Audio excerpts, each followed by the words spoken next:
Sana'y Ang programang ito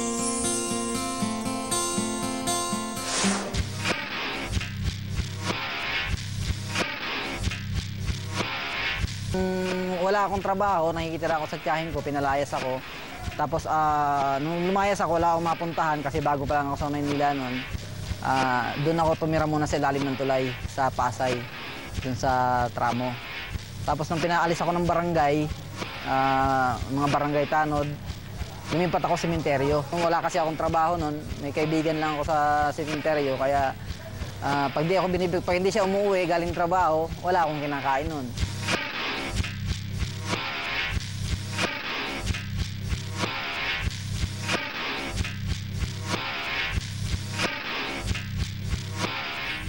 Talagang delikado ang buhay namin na mga extreme performer. Kasi pag nasugatan ka, siyempre, ospital. Pagka na anuhan naman, na grabihan o na tsambahan ka, may paglalagyan talaga.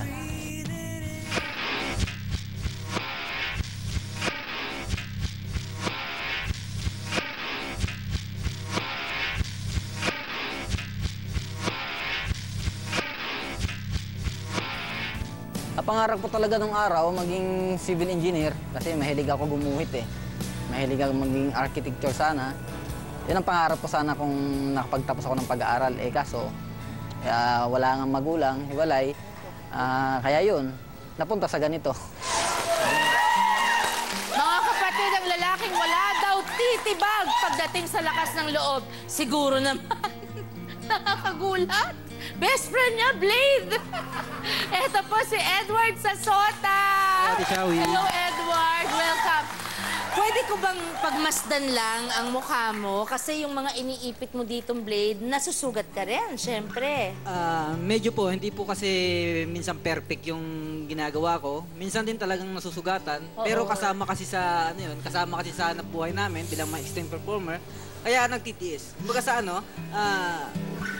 go lang ng go. Sabihin, pag nasugatan ka, mas maganda. Kasi habang tumatagal, lalong tumitibay. Ang tawag sa'yo ay Gatas King. Opo. Anong connection nun sa mga Blade? Bakit Gatas King? Yung gatas kasi, hindi po talaga ako ang original yan. Ibig sabihin po, pinet ko lang po yung napanood ko sa ibang bansa, sa Guinness Book of Records. Tinry mo? Tinry ko. Then, medyo mahirap. Na-hospital nga ako noon eh. Pero sabi ko, tao lang din ang gumawa nito. So kaya ko rin gayahin, tao rin ako. Kasi So, tao. paano mo ginagamit yung gatas sa act mo? Bali, Ano yun? iniinom ko yun sa Inumin- sa ilong. Inu Sa ilong po. iniinom ng ilong Yes, mo. Ate Shawi, opo.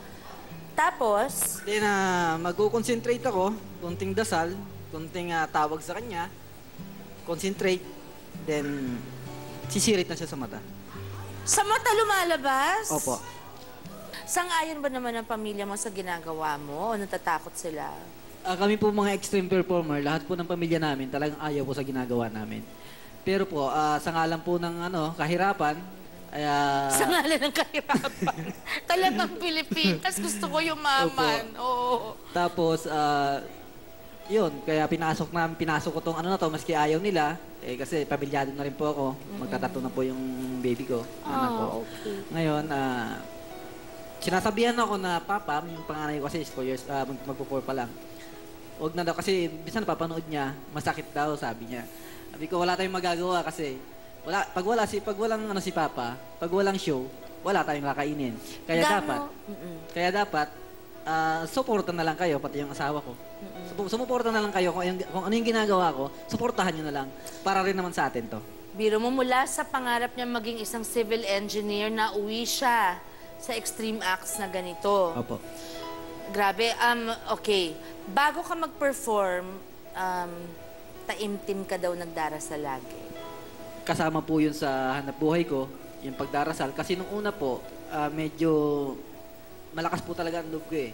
Hindi po ako tumatawag, bali yung ginagawa ko lang, yung mahal ko. Yun, nadisgrasya ako. Ito nga po. Ito. Anong nangyari dyan? Bakal po yan sa bakal. Tagusan po. Tagusan. Tingnan nyo kung Opo. gaano kalalim kasi tumagos nga. Bakal? Bakal po. Yung bakal na binabaluktot sa pamamagitan ng braso, medyo nagkamali. natusok, tumago sa kabila. Ospital. Ayan. Hospital po. Magkano ang, maaari ko bang itanong sa'yo, Edward, parang yung ibang guests ko earlier, magkano kinikita mo sa bawat performance mo? Depende po sa ginagawa kong kung mahirap po, meron po kasi ako talagang pinapapili ko po sila kung ano po talaga, ano po yung gusto nilang ipakita ko. Kasi meron po talagang mga deadly act na ginagawa ko, talagang mga delikado. Medyo may kataasan po, mga 10,000, ganun. Sabihin mo sa mga batang nanonood sa atin ngayon, wag naman nila gayahin yung... Po, sa mga bata po nanonood ngayon, ang ginagawa po namin, kami lang po ang may tanging kakayahan na gawin ito sapagkat kami po ay mga professional na mga extreme performer. Okay, thank you very much, Edward. Thank you, Maraming Michelle. salamat sa iyo. Sana patuloy ka pang gabayan ng Panginoon na lagi mong pinananampalatayaan, di ba? Para naman lagi kang safe sa ginagawa mo dahil nakakatakot talaga. Okay? At mga kapatid, kung napabilib tayo kanina dahil sa kanyang pinakita, naku, ito na. Ngayon naman, paninindigan po niya ang kinasikat naming dalawa. Ang titulong Gatas King. Edward Sasota sa Extreme Performance number 3.